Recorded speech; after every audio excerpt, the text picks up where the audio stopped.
Le challenge pour nous lorsque nous faisons des projets de hospitalité, c'est d'être juste.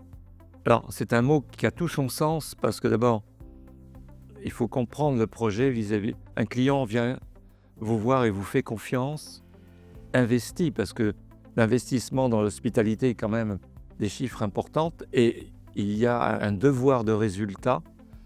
Le résultat, c'est que les clients qui vont vivre, par exemple dans un hôtel, ou nouveau ou rénové, doivent se sentir bien et y revenir.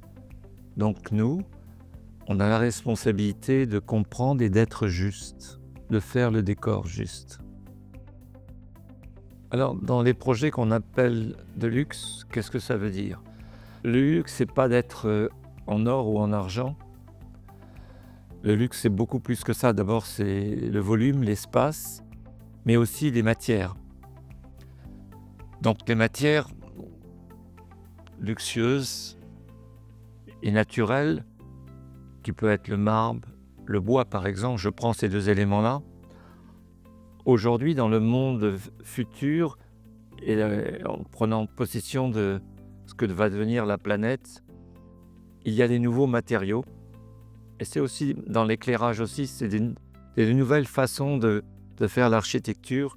Et l'exemple simple du marbre, par exemple, il y a des matériaux qui peuvent remplacer le marbre aujourd'hui dans l'esthétique et donner l'impression de luxe, mais sans abîmer la planète, c'est-à-dire les extractions de marbre, toutes ces choses-là qui polluent et qui abîment. Pour ça, c'est un exemple. Le bois est pareil. Dans le domaine du bois, il y a des nouveaux composants qui font qu'on peut remplacer l'aspect visuel du bois. Et après, dans la consommation, c'est la même chose. L'éclairage a excessivement évolué. Les sources lumineuses, aujourd'hui, ont un respect total au niveau de la chaleur, de la consommation, etc. Donc oui, dans tous nos projets, ce problème est pris en compte, bien évidemment. Alors cette année, je vais avoir la chance de participer à Salone Mobile à Milan.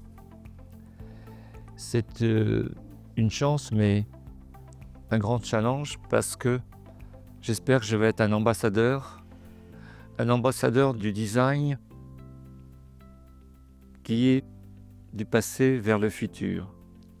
En fait, le salon du meuble depuis 63 ans est bien sûr d'aujourd'hui, mais dans ces 63 ans, il y a une partie qui est devenue du passé.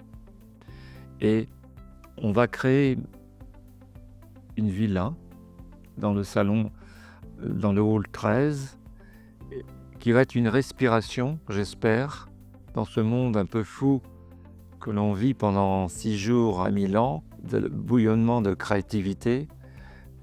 Et j'aimerais qu'on puisse s'arrêter quelques instants et vivre une expérience qu'on appelle heritage.